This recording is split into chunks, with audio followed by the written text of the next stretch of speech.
গণমানুষের ভালোবাসায় আজকে যে সুযোগ তিনি পেয়েছেন, তিনি জানেন সেনেট টেস্ট, তার সামনে 5 বছর সময় আছে। হয়তো বিরোধীরা তাকে 5 বছরও দিতে চাইবে না। আমি যখন আলোচনা করছি তখন দেখছি আপনি যে বললেন জামায়াত ইসলামী অভিনন্দন জানিয়েছে, একটু আগে ফলাফল মেনেও নিয়েছে এবং তারা বলেছে ভূমিকাও পালন করবে। সেই পোস্ট ডিলিট করেছে জামায়াত ইসলামীর তার আমিরের পেজ থেকে। আমি নিজে মনোনীত প্রার্থী পেয়েছেন 55,000 ভোট, আর বিদ্রোহী পেয়েছেন 1 লাখের বেশি vote, 1.5 lakh vote, Satkhira 3। Exactly. তো আপনি দেখেন, তো এখানে তো বিদ্রোহী প্রার্থী যদি না থাকতো, এরকম আপনি ঢাকার 14 আসন বিদ্রোহী এবং বিএনপির প্রার্থী মিলিয়ে এক্স্যাক্টলি। সো আপনি যে অনেকে আলোচনা করছে 70টা আসন কিভাবে পেলো জামাত, কেমনে এটা হলো, 79টা আসনে বিদ্রোহী প্রার্থী, ভোট কাটাকাটি হয়েছে। সো আমি বলছি যে আগের দিন পর্যন্ত আই হোপ যে আমি এই শোর মাধ্যমে এটাও বলে যেতে চাই, ঢাকা 14 আসনে কেন ডিব্যাকেল হলো, নিশ্চয়ই এটা বিএনপি খতিয়ে দেখবে এবং যারা পেছনে কাজ করেছে নিশ্চয়ই তাদের জবাব দিতে হবে। আমি শেষ করি, যেটা হলো যে কারা মন্ত্রী হবে না হবে সেটা কথা, সেটা হলো যে দেখুন, আমি তো নাম বলতে পারি, মির্জা ফখরুল ইসলাম আছেন, সালাউদ্দিন আহমেদ আছেন, আমির খসরু মাহমুদ চৌধুরী আছেন, তারপরে এটাকে কি বলে, আমরা জানি যে হবে না, আমরা প্রেডিক্ট করতে পারি, তো এর বাইরে আমরা জানি না আসলে কি হচ্ছে। শাহিদ ভাই, আপনি যে কথাটা বলতেছিলেন যে বিদ্রোহী প্রার্থীর বিষয়ে এখন তারা দেখবেন কেন, কোথায় কত আসনে কত ভোট পেলেন, কেন ভোট কাটলো, কেন ফেল করলো, কেন তার প্রার্থী। ভাই এইটা কেন নির্বাচনের আগে এটা হলো না? নির্বাচনের আগে যারা বিদ্রোহী প্রার্থী হলেন সেটাকে কেন আপনারা ঠিক করতে পারেন নাই? মানে বিএনপির কথা যদি বলি, এটা নিয়ে কিন্তু সাংবাদিক মহলে কিন্তু আলোচনা হচ্ছে, না দেখুন সর্বদা আলোচনা হচ্ছে। আমি তো বলছি দিস ইজ প্রার্থী 69টা 79টা আসন। এখন ঘটনা হচ্ছে যে এত বড় দলে বিদ্রোহী প্রার্থী থাকবে, আপনি এটাকে একেবারেই নিঃশেষ করতে পারবেন না। কিন্তু তাই বলে 79টা আসনে বিদ্রোহী প্রার্থী, অনেক জায়গায় তো নমিনেশনে ভুলও হয়েছে, এটা তো অস্বীকার করার উপায় নাই। এখন এইটা নির্বাচনের আগে কেন পারেনি, এখন কেন? এখন এই আলোচনাটা আসবে এই কারণে যে আপনি জয়ী হয়েছেন বলে আপনাকে, মানে আমি যেটা বলবো যে আপনি ভেবে নেবেন না যে না আগামী নির্বাচনেও আপনি জয়ী হবেন। তা আগামী নির্বাচনে যদি আপনি না জয়ী হন, তাহলে জয়ী হবে কারা? 71-এর পরাজিত শক্তি জয়ী হবে, জামায়াত ইসলামীর ক্ষমতায়ন হবে। So that's a big test for next 5 years. আপনি যদি এই নির্বাচনের আপনার যে দুর্বলতাগুলো ছিল, একটা এমপি তার যে জনসংযোগ করার কথা ছিল, জয়নুল আবেদিন ফারুক ভাইদের কথা ভিন্ন, তারা গণমানুষের রাজনীতি করছেন, কিন্তু আমি তো জানি যে দিনের পর দিন তারা রাস্তায় নামে না, মিছিল মিটিং করে না, মানুষ চিনেও না, জানেও না। তো আপনি তাকে নমিনেশন কেন দিলেন? আমরা সোশ্যাল মিডিয়ার ন্যারেটিভ কন্ট্রোল করার জন্য নিজেদের জীবন মান ঝুঁকির মধ্যে ফেলে, আমার নিজের নামে মামলা আছে, আমরা কাজ করেছি, কিন্তু যাকে নমিনেশন দেওয়া হয়েছে সে কাজ করে নাই, বাড়ি বাড়িতে যায় নাই। জামাত ইসলামী যেখানে কোটি কোটি টাকা ইনভেস্ট করেছে, আমি তো জানি আমি তো জানি যে যাদের এমপি নমিনেশন দেওয়া হয়েছে তারা পয়সা খরচ। আমি বলছি এই বিষয়গুলো, আমি বলছি এইটা যদি আপনি অ্যাড্রেস না করেন, 5 বছর পর এই দেশ জামাত ইসলামের হাতে চলে যাবে। সেটা যদি আপনাকে এই 5 বছর কাজ করতে হবে সে রাজনীতিতে, সেটা এস্টাবলিশড হলো। এবং আমরা চাইলেই আর তাদেরকে সমাজ থেকে নির্মূল করতে পারবো না, যেটা আগের সরকার যে রাজনীতি করছিল তাদেরকে নির্মূল করতে হবে। সুতরাং তাদেরকে আমার এই রাষ্ট্র পরিচালনার আস্থায় নিয়ে আমি তো বলি জামায়াত ইসলামী হ্যাজ চেঞ্জড এ লট। তারা নারী লিডারশিপ সামনে আনছে, হিন্দুদেরকে লিডারশিপে আনছে, তারা 71কে সমীহ করে কথা বলছে, তারা তাদের লোগো পরিবর্তন করে দিন প্রতিষ্ঠা থেকে সেকুলার রাজনীতির ওয়াদা করেছে। এগুলাকে তারা আগায় নিবে নিশ্চয়ই। পাবলিকের এই ম্যান্ডেট, আমি তো অনেক মেয়েকে দেখেছি যারা স্বল্প বসনা কিন্তু জামাত ইসলামীকে ভোট দিয়েছে। কারণ তারা মনে করছে যে Jamaat Islam would be not a problem for us. Jamaat ইসলামের সাথে আমাদের দ্বন্দ্ব কোথায়? 71, এর বাইরে তো সব দ্বন্দ্ব তারা মিনিমাইজ করে নিয়ে এসেছে। সুতরাং নারী বিতর্কও ছিল মাঝখানে, নারী বিতর্কও ছিল, বাট সুতরাং আমি বলছি, বাট তারা তো কনস্ট্যান্টলি বলছে যে we are not against women.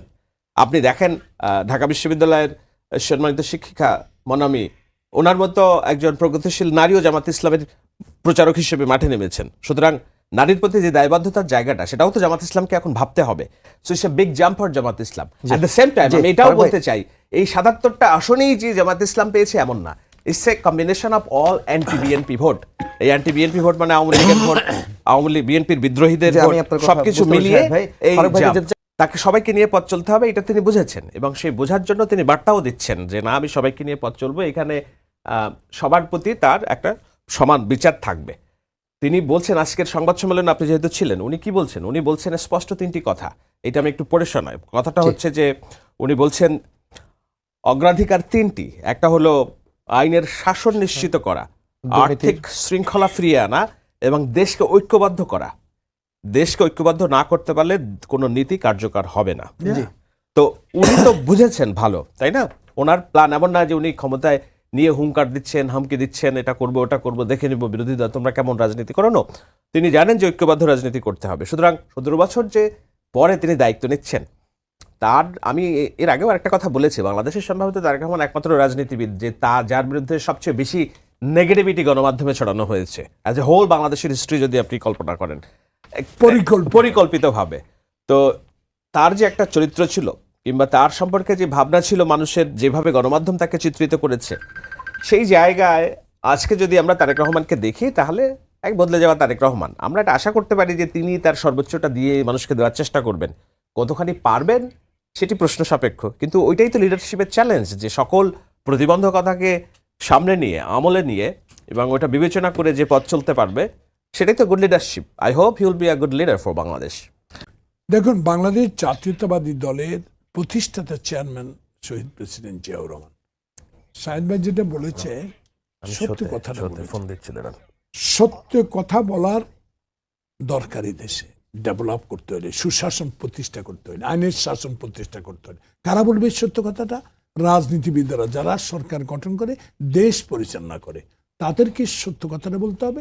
এবং সুশাসন প্রতিষ্ঠা করার জন্য যে প্রতিশ্রুতি নির্বাচনের আগে দেয়, সেটা যদি পালন করতে পারে, বাংলাদেশ কোনোদিনও গরিব থাকবে না।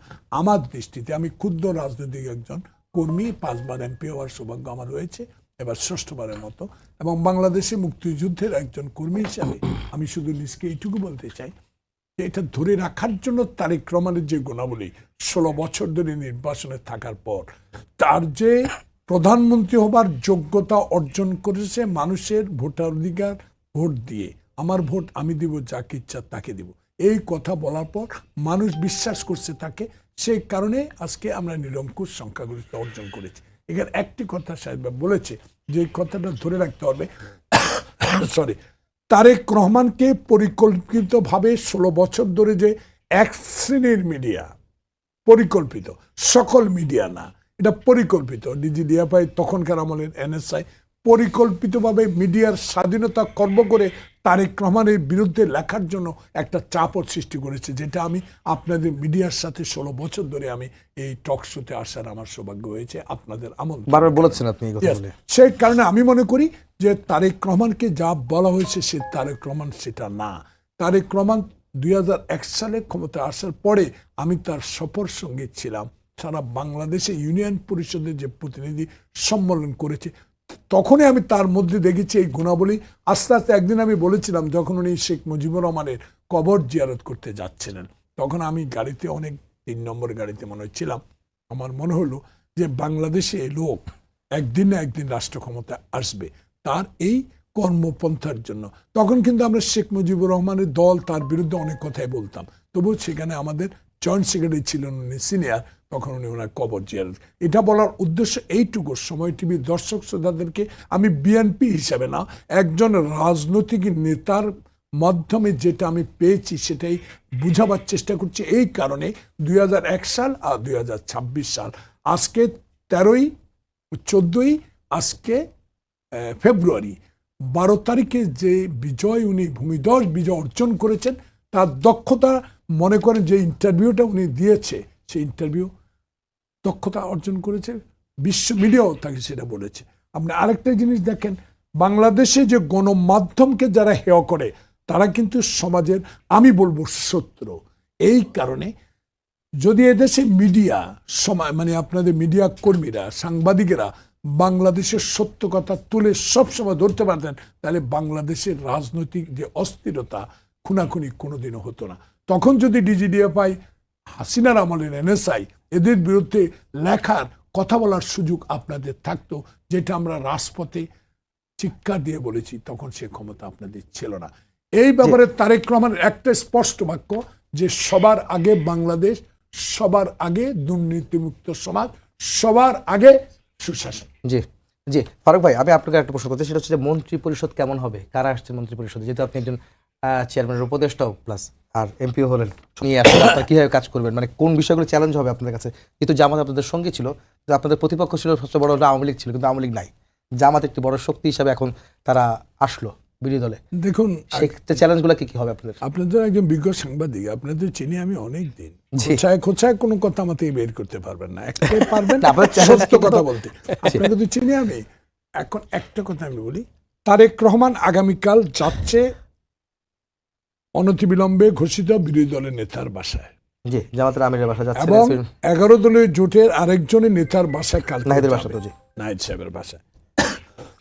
সেই কারণে আমি বলতে চাই আপনাকে, তারেক রহমান যেটা চাচ্ছে, এরশাদের গৃহপালিত বিরোধী দল না, একটা কার্যকর বিরোধী দল হিসাবে তার বাসা যাচ্ছে ভূমিকা পালন করার জন্য, যেটা গণতন্ত্রের স্বার্থ হবে, সংবিধানের স্বার্থ হবে, শিক্ষার জন্য হবে, স্বাস্থ্যের জন্য হবে, জনগণের সরকারকে সহায়তা করার জন্য সকল কিছু বিরোধী দল থেকে উনি আশা করার জন্য ওনার সাথে সাক্ষাৎ করার জন্য যাচ্ছে। সে কারণে জামাতে ইসলাম কি করবে, জামাতে ইসলাম 71 সালে কি করেছে, সেই বিষয়গুলো তো এখন বলার সময় না। এখন বলার সময় দেশ গড়ব, দেশের জন্য কাজ করব। তারেক রহমানের অভিলাষটা পূরণ করার জন্যই, ওনার ব্যক্তি অভিলাষ না, দেশের জন্য, জনগণের জন্য, সেই জন্য উনি যাচ্ছেন আমাদের আমির সাহেবের কাছে, জামাতের এবং এনসিবির প্রধানের কাছে।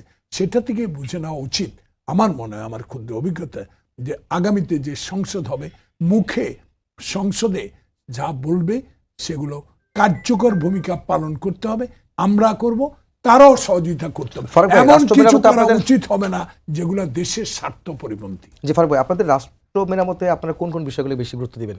দেখুন, আজকে উনি বলেই দিয়েছে, সুশাসন প্রথম প্রতিষ্ঠা করতে হবে, আইনের শাসন প্রতিষ্ঠা করতে হবে, দেশের মানুষের সুখে শান্তিতে থাকার ব্যবস্থা করতে হবে, শিক্ষা ব্যবস্থাকে অগ্রাধিকার দিতে হবে, স্বাস্থ্যকে অগ্রাধিকার দিতে হবে, অবকাঠামোকে অগ্রাধিকার, দেশ থেকে মাদকাসক্তি যে তরুণ সমাজকে যারা ধ্বংস করে দিচ্ছে, সেটা থেকে এই তরুণ সমাজকে বেকারত্ব থেকে এনে তাদেরকে চাকরির ব্যবস্থা করতে হবে, তাহলে দেশ সুশাসন। তো দেখি, আমার মনে হয় যে যেহেতু একটা নতুন রাষ্ট্র আসছে, তারেক রহমান কি বললেন, আমরা নতুন পথ চলা আর কি, হ্যাঁ, আসছে স্বাধীন। তো আমার মনে হয় যে পুরাতন অনেক ধ্যান ধারণা কিংবা প্রচলন যেগুলো আছে, সেগুলোর বাইরে নতুনের একটা সমন্বয় তারা করতে চাচ্ছে। আর যেহেতু সংসদ ভবন would be the centre for all Bangladesh future, policy making, decision making, সংস্কার, গণপরিষদ, সো সেটাকে রেখে তারা করছেন। এবং আর একটা হতে পারে অনেক বেশি সংখ্যক মানুষকে কিংবা সংশ্লিষ্ট মানুষকে এখানে ইনকর্পোরেট করা আর কি, এলিটদের মাঝখানে পুরোটা না ছড়িয়ে দিয়ে সাধারণ মানুষের যে জায়গা সেখানে নিয়ে আসা, ওপেন নিয়ে আসা।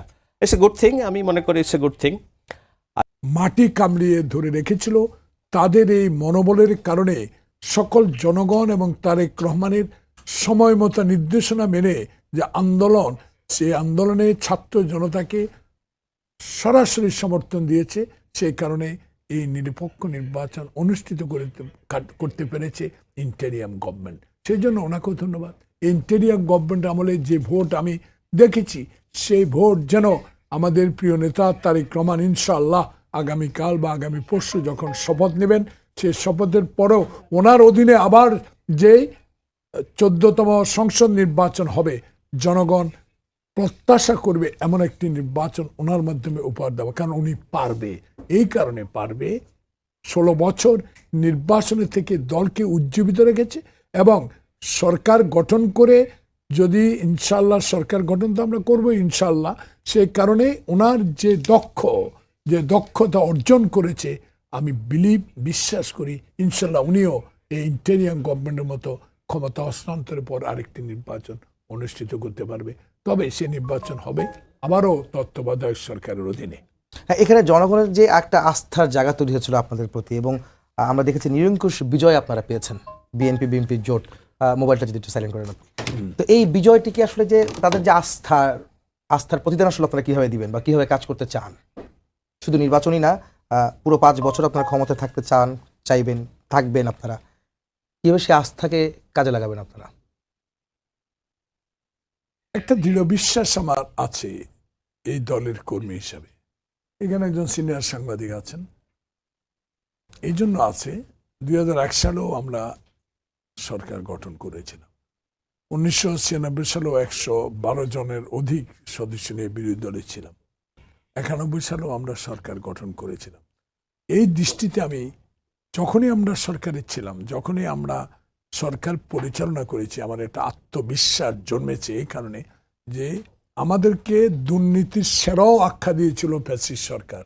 কিন্তু জনগণ সেটা কোনোদিনও গ্রহণ করে নাই। তারই প্রমাণ যে ফ্যাসিস্ট যাওয়ার পরে যে নিরঙ্কুশ সংখ্যাগরিষ্ঠতা অর্জন করতে পেরেছে মানুষের জনগণের ভালোবাসার কারণে।